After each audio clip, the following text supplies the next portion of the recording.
그리스도인들이 즐겨 부르는 찬양 중에 당신은 사랑받기 위해 태어난 사람이라는 찬양이 있죠. 사람들이 이러한 격려를 받게 되면 특히 자존감이 너무 낮아서 힘들어하는 분들은 큰 힘과 용기를 얻는 것을 보게 됩니다. 그러나 적절한 자존감을 갖는 것은 좋지만 그것을 넘어서서 자만심을 갖게 된다면 문제는 심각해집니다. 하나님은 나를 사랑하시지만 나만 사랑하신다는 착각에 빠지게 되는 것이죠. 오늘 본문에서는 그래서 우리는 겸손의 태도를 잃어버린 리더가 맡게 되는 운명을 보게 됩니다.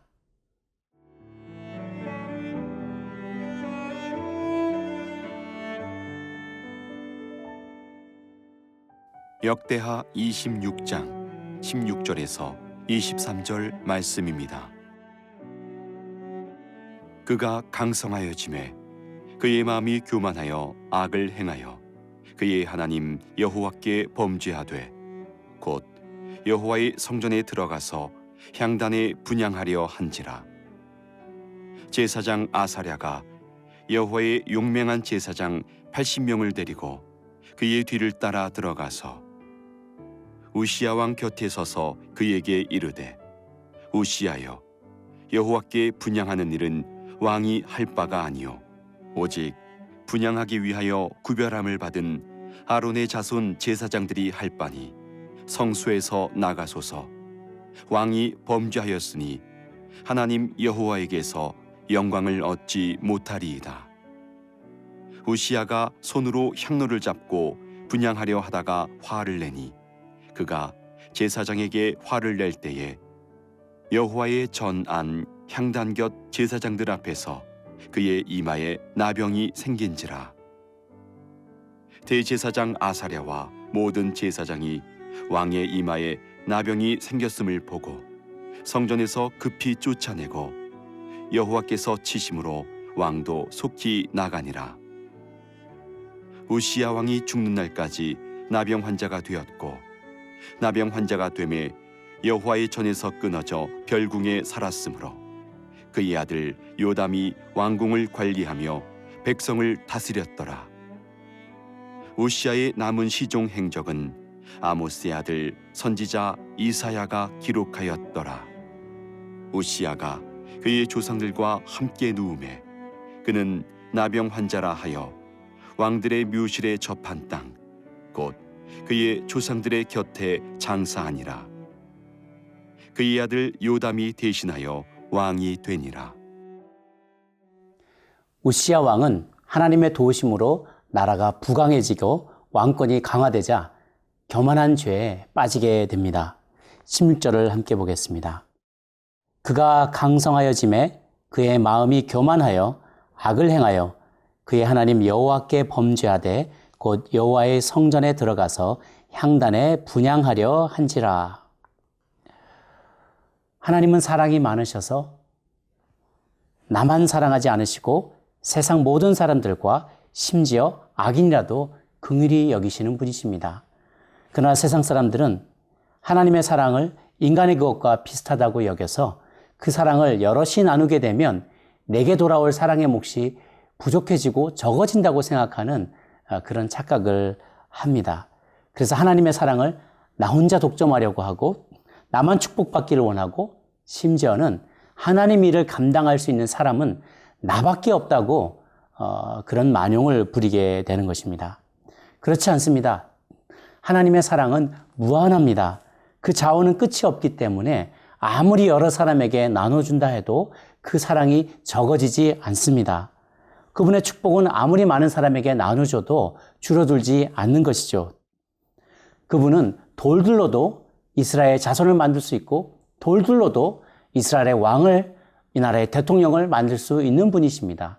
그렇기 때문에 나만이 이 일을 감당할 수 있다고 오만한 생각을 갖는 것은 옳지 않습니다. 각자 자신에게 주어진 은사와 역할을 따라서 순종하며 보냄받은 그 자리에서 최선을 다할 때 우리 모두는 하나님의 축복의 통로로 쓰임받을 수 있게 되는 것입니다. 그러나 거듭된 군사 캠페인의 성공과 경제적인 부강함으로 인해 마음이 높아진 우시야 왕은 하나님이 세운 질서를 무시하고 만용을 부리게 됩니다. 오직 구별받은 제사장만이 성전에 들어가서 분향할 수 있는데 그 질서를 무시하고 자신이 스스로 그 앞에 나아갔던 것입니다. 그러자 제사장 아사랴가 용맹한 제사장들을 데리고 들어가 왕의 앞을 가로막습니다. 18절 함께 보겠습니다.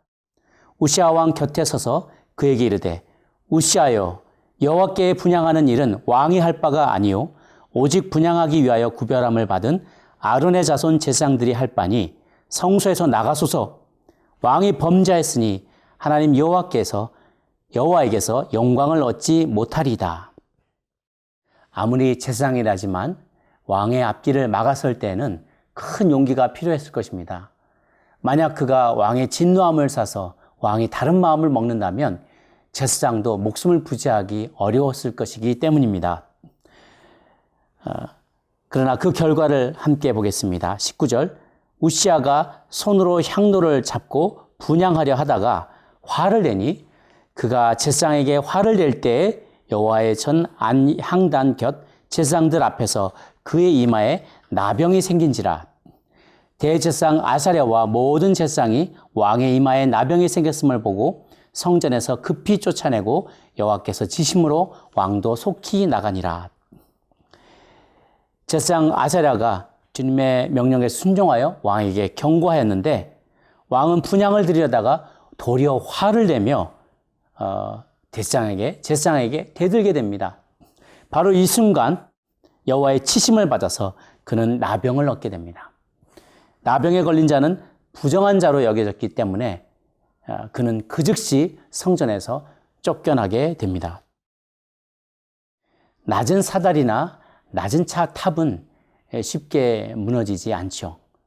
그러나 높이 올린 사다리나 높이 쌓아 올린 탑은 쉽게 무너질 수 있습니다. 같은 바람에도 높이 올린 사다리가 더 크게 휘청거리기 마련이죠. 우리는 힘있고 강성해졌을 때 주의해야만 합니다. 선줄로 생각할 때 넘어질까 더욱더 조심하는 우리 모두가 되어야 하겠습니다.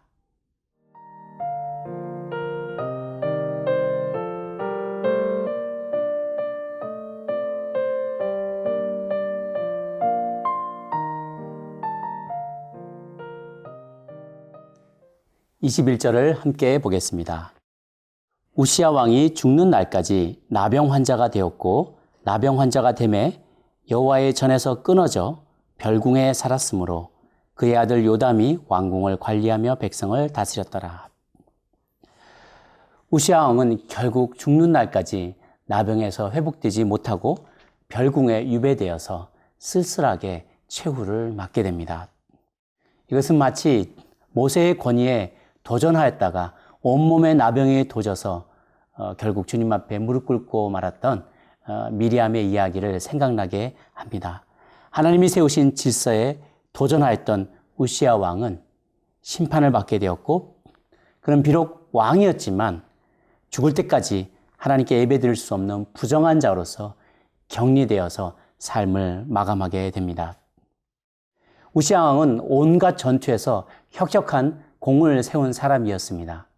그는 블레셋을 정복했고 아라비아와 마온과 암몬 족속을 쳐서 무찔렀습니다. 그의 명성은 가까운 이집트에게까지 알려질 정도였습니다. 그는 전쟁터에 수많은 적을 무찌르고 성을 빼앗은 왕이었지만 자신의 마음을 지키기에는 실패하였습니다. 잠언 17장 32절 자기의 마음을 다스리는 자는 성을 빼앗는 자보다 나으니라. 하나님은 우리가 항상 주님을 높이며 자신을 낮추기를 원하십니다. 한 알의 밀이 땅에 떨어져서 죽지 않으면 100년이 가도 1000년이 가도 아무런 열매를 맺을 수가 없는 것이죠. 성도가 그리스도 안에서 자신을 죽이지 아니하면 육체를 위해 심는 자가 되고 세상에 아무리 많은 성과를 거둔 자랄지라도 그 모든 영광과 존귀는 다른 사람에게 돌려지게 될 것입니다. 그리고 정작 그 자신은 하나님과로부터 끊어지게 되는 비참한 운명에 처해지게 될 것입니다. 또한 그 이름도 생명책에서 지워지게 되겠죠. 진정 그리스도인이 사는 길은 죽는 것입니다. 오늘도 그리스도 안에서 죽읍시다. 그러므로 그리스도 안에서 살아날 수 있는 저와 여러분이 되시기를 주의 이름으로 축복합니다. 기도하겠습니다. 주님, 하나님께서 우리에게 복을 주셨다면 주님 주신 그 축복에 대해서 감사한 마음을 갖게 하여 주옵소서. 그러나 하나님께서 나만 사랑하시며 주님의 사역을 감당할 수 있는 이는 나밖에 없다는 오만한 생각을 갖지 않도록, 그리고 주님 앞에 겸손히 행하는 저희들이 될 수 있도록 주님 인도하여 주시옵소서. 무엇보다도 성공 가운데에도 내 마음을 잘 다스릴 수 있는 용사들이 될 수 있도록 모두 다 축복하여 주시옵소서. 감사드렸고 예수님의 이름으로 기도 올려옵나이다. 아멘.